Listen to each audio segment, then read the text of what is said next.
손흥민이 3개월 동안 잠을 잤다가 깨어나서 첫 경기에 한일이 전 세계 축구 전문가들을 경악시킨 이유 혹시 알고 계셨나요? 여러분, 이거 진짜 소름 끼치는 이야기거든요. 자, 우리가 흔히 선수가 석 달 동안 공식전을 안 뛴다고 하면 어떤 생각이 드시나요? 감각이 녹슬었겠다, 몸이 무거울 거다, 첫 경기는 워밍업 정도겠지, 이렇게 생각하는 게 보통이잖아요. 그게 정상적인 사고 회로예요. 축구라는 스포츠는 정말 잔인할 정도로 실전 감각이 중요한 종목이거든요. 일주일만 경기를 안 뛰어도 터치가 미세하게 어긋나고, 한 달만 쉬어도 경기 흐름을 읽는 눈이 둔해지고, 석 달이면 사실상 리셋이나 마찬가지라는 게 축구계의 정설이에요. 그런데 대한민국이 낳은 축구 천재 손흥민은 그 정설을 오늘 완전히 박살 내버렸습니다. 2026년 2월 18일 온두라스 산페드로술라의 프란시스코 모라산 스타디움. 북중미 카리브 축구연맹 챔피언스컵 1라운드 1차전. 상대는 온두라스 리그를 12번이나 제패한 전통의 명문 레알 에스파냐. 이 팀이 그냥 동네 축구팀이 아니에요. 최근 리그 6경기 4승 2무 무패 행진에 단독 선두를 질주하던 팀이란 말이죠. 거기다 홈 경기장이에요. 온두라스 특유의 고온다습한 기후에 미친 듯이 달려드는 홈 관중의 함성까지. 원정팀에게는 지옥 같은 조건이었거든요. 그런데 손흥민이 뭘 했느냐? 전반 28분 만에 혼자서 사골에 관여하면서 상대팀을 그냥 해체시켜 버렸습니다. 1골 3도움. 전반 39분 기준으로 이미 공격 포인트 4개를 쓸어 담은 거예요. 이게 말이 됩니까?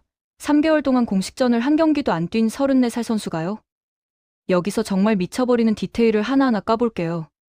경기 시작 전부터 온두라스 현지 분위기가 심상치 않았거든요. 손흥민과 선수단이 산페드로술라 거리를 여유롭게 산책하는 모습이 현지 매체를 통해 보도됐는데, 이게 왜 뉴스가 됐냐면요.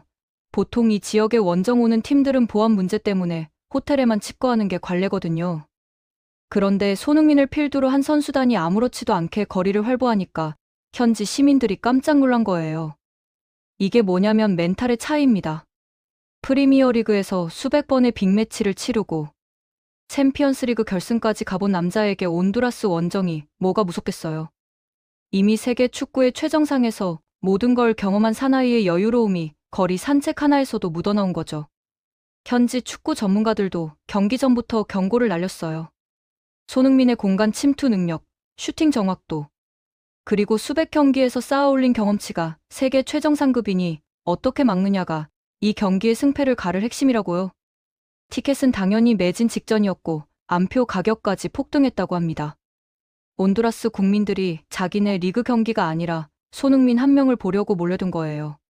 대한민국의 한 축구 선수가 중미 한복판에서 이 정도의 집객력을 보여준다는 것 자체가 이미 역사적인 일인데, 정작 경기가 시작되고 나서 벌어진 일은 그 기대를 1000배쯤 뛰어넘어 버렸습니다. 자, 경기 시작합니다. 마르크 도스 산토스 신임 감독의 공식 데뷔전이기도 했어요. 이 감독이 이전에 황인범 선수를 지도한 경험이 있어서 한국 선수에 대한 이해도가 남다른 분인데, 손흥민에게 특정 포지션에 묶이지 않는 프리롤을 부여했거든요. 중앙 공격수로 출발하되 좌우와 중원을 자유롭게 돌아다니면서 경기를 지배하라는 거죠. 이게 바로 적중했습니다. 4에 3에 3 포메이션에서 손흥민이 최전방 중앙에 서고 양 날개에 드니 부안가와 다비드 마르티네스가 포진했어요. 중원에는 마르코 델가도, 티모시 틸먼, 스테픈 유스타키오가 깔렸고, 수비는 세르지 팔렌시아, 은코시 타파리, 라이언 포르테우스, 에디 세구라가 맡았죠. 골키퍼는 프랑스 국가대표 출신의 위고 요리스. 킥오프 휘슬이 울리자마자 경기는 완전히 일방적으로 흘러갔어요. 전반 3분이에요. 고작 3분. 마르티네스가 상대 수비에게 파울을 당하면서 페널티킥을 얻어냈고, 부안가가 이걸 침착하게 골로 연결시키면서 기선을 제압했습니다. 자, 여기서부터가 진짜예요.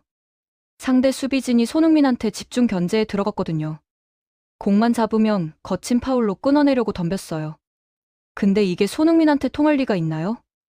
프리미어리그에서 10년 넘게 세계에서 가장 거친 수비수들 사이를 누비고 다닌 남자한테요. 전반 11분. 이 장면은 정말 교과서에 실려야 해요. 손흥민이 수비 진영에서 공을 잡았어요. 그리고 무려 50m를 단독으로 치고 올라갑니다. 혼자서요. 상대 수비수 두세 명이 달려들었는데 손흥민이 뭘 했냐면 일부러 수비를 자기한테 끌어모은 거예요. 이게 그냥 감각이 아니라 축구 지능이거든요. 수비가 자기한테 쏠리는 순간 오른쪽에서 치고 올라오던 마르티네스를 정확히 포착하고 스루 패스를 찔러 넣었어요. 이 패스가 얼마나 절묘했냐면 전문가들이 떠먹여준 골이라고 표현했을 정도예요. 마르티네스는 그냥 받아서 넣기만 하면 됐으니까요. 스코어 2대 0점, 손흥민의 시즌 첫 번째 도움이 터진 겁니다. 3개월 만에 돌아와서 첫 공격 포인트를 만드는데 고작 11분 걸렸어요. 이게 녹슨 감각인가요? 이건 녹슨 게 아니라 갈아둔 칼날이 드디어 빛을 본 거죠. 자, 여기서 끝이면 그냥 좋은 경기였겠지만 손흥민이라는 사나이는 여기서 멈출 남자가 아니에요. 전반 22분. 부안가가 왼쪽 측면에서 돌파하다가 상대 수비에 태클을 당했어요. 비디오 판도까지 거친 끝에 페널티킥이 선언됐는데 여기서 정말 훈훈한 장면이 나옵니다. 원래 페널티킥 키커인 부안가가 손흥민에게 공을 건네주면서 내가 차라고 양보한 거예요. 팀 분위기가 얼마나 좋으면 이런 일이 벌어지겠습니까? 부안가라는 선수도 해트트릭을 노릴 수 있는 상황에서 동료에게 기회를 넘기는 이타적인 모습을 보여준 거죠. 그리고 손흥민은 이 기회를 절대 놓치지 않았습니다. 골문 왼쪽 하단 구석으로 강하게 밀어넣으며 시즌 마수거리 골을 장렬시켰어요. 3대 0점, 이게 손흥민의 2026년 첫 번째 골이에요. 설날에 터진 축포라서 팬들은 설축포라고 불렀다는 거 아시죠? 소름 돋지 않나요? 아직 전반전도 안 끝났는데 이미 1골 1도움이에요. 근데 진짜 미쳐버리는 건 그 다음이에요. 전반 24분. 손흥민이 골을 넣은 지 겨우 2분 뒤에요. 뒤쪽에서 길게 넘어온 패스를 손흥민이 가슴으로 부드럽게 트래핑했어요. 그리고 상대 수비수 3명의 시선을 자기에게 끌어놓은 다음 자기한테 페널티킥을 양보해준 부안가에게 정확한 패스를 건네줍니다. 이걸 본 해설진이 뭐라고 했는지 아세요? 손흥민이 은혜를 갚았다고요. 자기한테 골 기회를 양보해준 동료에게 바로 다음 기회에서 되갚아주는 거예요. 이게 축구 실력만으로 되는 게 아니에요. 인성이에요, 인성. 전 세계 수많은 공격수들이 골 욕심에 눈이 멀어서 독불장군 짓을 하는데 손흥민은 단 2분 만에 동료의 의리에 의리로 보답한 거죠. 부안가가 가볍게 밀어넣으면서 4대 0점, 전반 24분 만에 경기가 사실상 끝나버렸습니다. 손흥민 개인 기록은 1골 2도움. 여러분 잠깐만요. 이게 아직도 전반전이에요. 아직도요. 전반 39분. 반대편에서 긴 크로스가 넘어왔어요. 손흥민이 오른쪽 측면에서 이걸 절묘한 터치로 잡아냈고 문전으로 날카로운 컷백을 보냈습니다. 이걸 티모시 틸먼이 힐킥으로 마무리하면서 5대 0점, 이 순간 손흥민의 기록은 1골 3도움이 됐어요. 도움 해트트릭 달성이에요. 전반 11분에 첫 도움을 기록한 이후로 28분 만에 1골 3도움을 완성한 겁니다. 28분이요. 이게 인간이 할 수 있는 일입니까? 자, 여기서 정말 소름 끼치는 통계를 하나 보여드릴게요. 축구 통계 전문 매체 풋몹에서 이 경기 손흥민의 전반전 평점을 발표했는데요. 무려 9.6점이에요. 만점이 10점인데 9.6점이요. 해트트릭을 기록한 부안가가 8.9점이었거든요. 3골을 넣은 선수보다 1골 3도움을 한 손흥민의 평점이 더 높았다는 거예요. 소파스코어에서도 9.2점을 받았고요. 이게 무슨 의미냐면 단순히 골을 넣는 것보다 경기 전체를 지배하고 동료들의 득점을 이끌어내는 오케스트라의 지휘자 같은 역할이 더 높은 가치를 인정받았다는 거죠. 그리고 이게 진짜 무서운 부분인데요. 손흥민은 이 경기에서 슈팅을 딱 1개 때렸어요. 딱 1개. 페널티킥 하나요. 그런데 공격 포인트가 4개예요. 슈팅 한 방에 골 하나, 나머지 3번의 공격 포인트는 전부 동료를 위한 패스에서 나온 거예요. 키패스 5회, 큰 기회 창출 3회. 패스 5개당 키패스 1대 골이라는 거죠. 이건 그냥 축구 선수가 아니에요. 축구장 위의 전략가, 아니 축구장 위의 예술가 수준이에요. 자기가 직접 득점하는 것보다 동료를 살리는 플레이로 팀 전체의 화력을 극대화시킨 거거든요. 현지 전문가들은 입을 다물지 못했어요. 손흥민이 중앙과 좌우를 가리지 않고 종횡무진 움직이면서 상대의 수비를 완전히 혼란에 빠뜨렸다고 분석했거든요. 한 포지션에 고정되어 있으면 수비 입장에서는 마크하기 쉽잖아요. 그런데 손흥민은 중앙에 있다가 갑자기 왼쪽으로 빠지고 오른쪽으로 치고 나가고 심지어 중원까지 내려와서 빌드업에 참여하기까지 했어요. 상대 수비수들 입장에서는 손흥민이 어디에 있는지를 파악하는 것 자체가 불가능했던 거죠. 이걸 축구 용어로 포지셔널 플레이의 극치라고 하는데 이 능력은 아무나 갖출 수 있는 게 아니에요. 수십 년간의 경험과 천재적인 축구 지능이 결합돼야만 가능한 겁니다. 후반전이 시작될 때 팬들의 반응이 재밌었어요. 한편으로는 손흥민이 더 몰아칠지 기대하면서도 다른 한편으로는 제발 다치지 말라고 기도하는 거예요. 왜냐면 4일 뒤에 그 경기가 있거든요. 그 경기요. 전 세계가 주목하고 있는 바로 그 매치. 리오넬 메시와의 맞대결이요. 결국 도스 산토스 감독은 현명한 판단을 내렸어요. 후반 17분, 손흥민을 포함한 주전 3명을 한꺼번에 교체했습니다. 62분 출전. 딱 1시간 남짓 뛰고 나와서 1골 3도움의 평점 9.6점이에요. 이런 효율이 세상에 어디 있습니까? 경기는 결국 6대1 대승으로 마무리됐어요. 후반 6분에 상대 잭 장밥티스트에게 한 골 내줬지만 그건 이미 주전이 다 빠진 상태에서 나온 골이었고 후반 26분에는 부안가가 해트트릭을 완성하면서 최종 스코어를 확정지었습니다. 손흥민과 부안가. 이 둘의 조합은 정말 역사적이에요. 지난 시즌부터 MLS 역사상 최초로 3경기 연속 해트트릭을 합작하는 전무후무한 기록을 세웠던 흥부 듀오가 올 시즌도 건재하다는 걸 첫 경기부터 증명해버린 거거든요. 자, 여기서 좀 더 깊은 이야기를 해볼게요. 손흥민이라는 선수가 왜 이렇게까지 대단한지를 제대로 이해하려면 맥락을 알아야 해요. 손흥민은 지난 시즌 8월에 잉글랜드 프리미어리그 토트넘을 떠나서 LAFC로 왔어요. 프리미어리그에서 10년이 넘는 세월을 보낸 선수가 33살의 나이에 대서양을 건너 새로운 리그에 도전한 거죠. 보통 유럽에서 미국으로 오는 선수들은 은퇴 전에 마지막 돈을 벌러 온다는 인식이 있잖아요. 실제로 많은 선수들이 MLS에 와서 존재감 없이 사라지기도 하고요. 그런데 손흥민은 달랐어요. 합류한 순간부터 경이로운 퍼포먼스를 쏟아부었거든요. 지난 시즌 기록을 보세요. 정규리그 10경기에서 9골 3도움이에요. 플레이오프까지 합치면 13경기 12골 4도움이요. 13경기에서 12골이면 경기당 거의 한 골을 넣은 거잖아요. 이게 MLS 역사에서도 전례를 찾기 어려운 수준의 임팩트예요.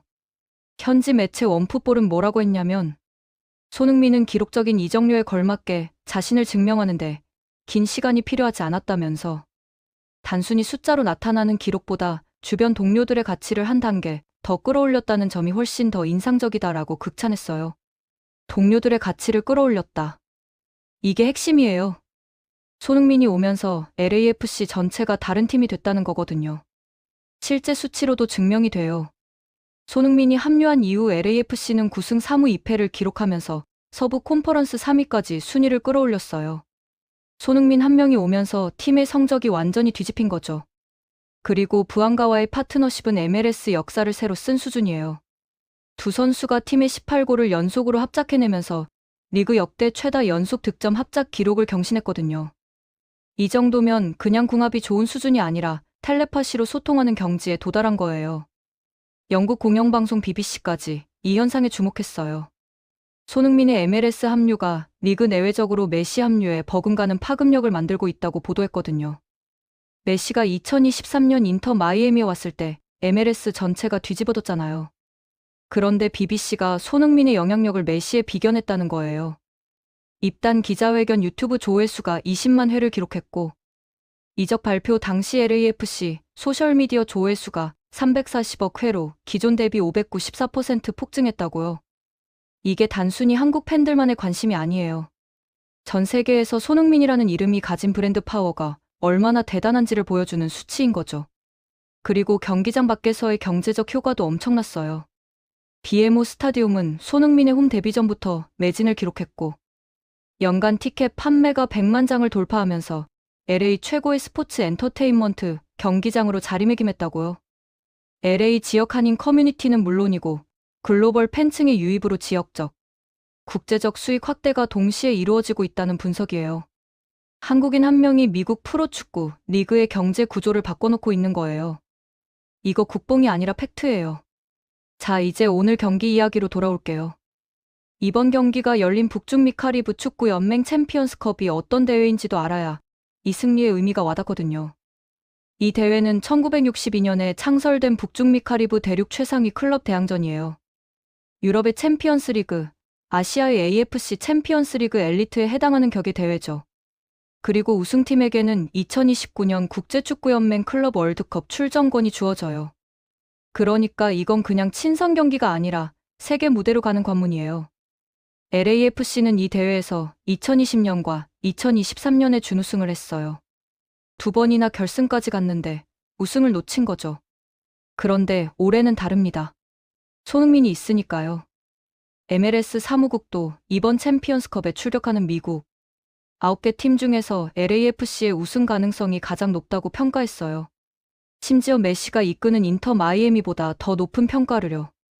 손흥민과 부안가를 앞세운 LAFC가 가장 수월한 대진표를 받았다면서 2020년과 2023년 준우승에 그쳤던 LAFC가 올해 드디어 우승을 달성할지도 모른다고 전망한 거예요.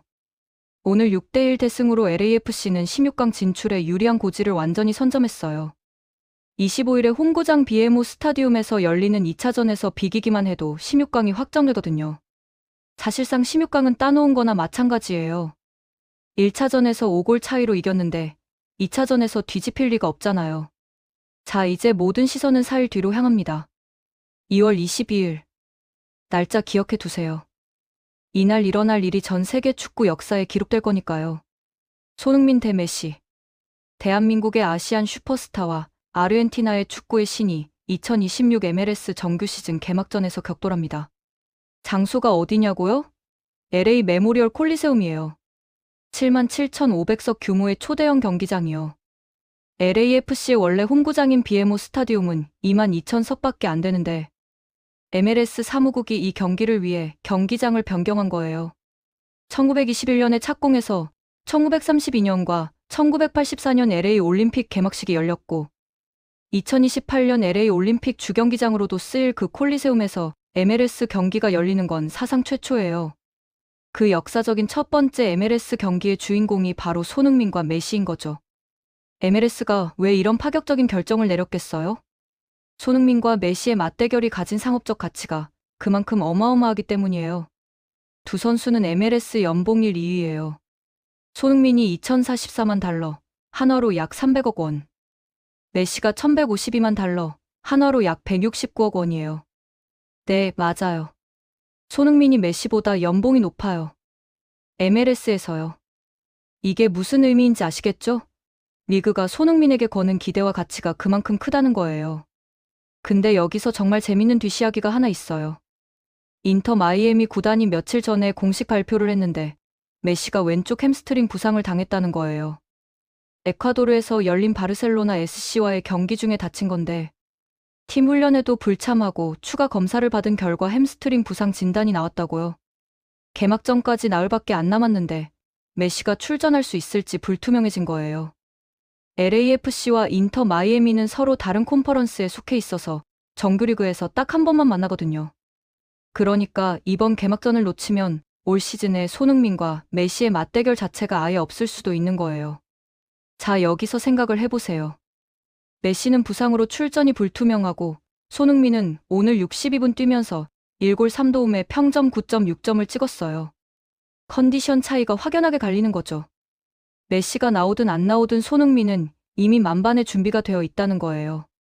설사 메시가 강행 출전한다 하더라도 부상에서 돌아온 메시와 전성기 그 자체인 손흥민의 컨디션 격차는 어마어마할 겁니다. 손흥민 본인도 각오가 남달랐어요. 지난해는 메시가 우승하도록 놔뒀지만 올해는 다를 것이다. 우리가 최고 자리에 오를 거지라고 했거든요. 놔뒀다는 거예요. 작년에 손흥민이 MLS에 합류한 게 8월이었잖아요. 시즌 중반에 합류해서 반 시즌밖에 못 뛰었으니까. 올해야말로 풀 시즌을 치르면서 진정한 실력을 보여줄 거라는 의미인 거죠. 미국 매체 에슬론 스포츠도 2026 MLS는 메시의 인터 마이애미와 손흥민의 LAFC의 2파전이 될 거지라고 전망했어요. 스페인 매체 아스 미국파는 한 발 더 나가서 미국 언론들은 손흥민이 MLS에서 메시의 지배 구도에 도전할 수 있는 유일한 슈퍼스타로 부상했다고 보도했고요. 유일한 슈퍼스타요. 전 세계에서 메시에게 도전장을 내밀 수 있는 유일한 선수가 대한민국 출신이라는 거예요. 이걸 어떻게 가슴이 안 뛰겠어요?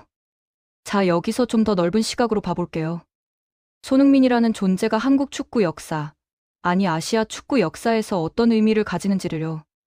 프리미어리그. 세계에서 가장 경쟁이 치열하고 가장 많은 돈이 돌고 가장 높은 수준의 축구가 펼쳐지는 리그에서 손흥민은 10년 넘게 최상위 레벨을 유지했어요. 토트넘에서만 정규리그 280경기 넘게 출전했고 프리미어리그 통산 100골 넘게 기록한 아시아 최초의 선수예요. 아니, 아시아 최초가 아니라 아시아 유일이에요. 그 전에도 그 후에도 이런 선수는 없었고 앞으로도 나오기 어려울 거예요. 2020년에는 푸슈카 시상을 받았죠. 벌리전에서 자기 진영 페널티 박스 근처에서 공을 잡아서 혼자 70m를 달려가며 상대 선수 5명을 제치고 넣은 그 골로요. 이 상이 뭐냐면 국제축구연맹이 매년 전 세계에서 가장 아름다운 골 하나를 선정해서 주는 상이에요. 지구상에서 가장 예술적인 골을 넣은 선수에게 주는 건데 그 영예가 한국인에게 돌아간 거예요. 챔피언스리그 결승에도 가봤어요. 2019년에 토트넘이 리버풀과 결승을 치렀잖아요.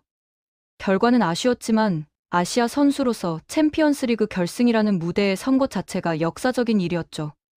그리고 지금 34살의 나이에 미국으로 건너와서 MLS라는 새로운 무대를 정복하고 있어요.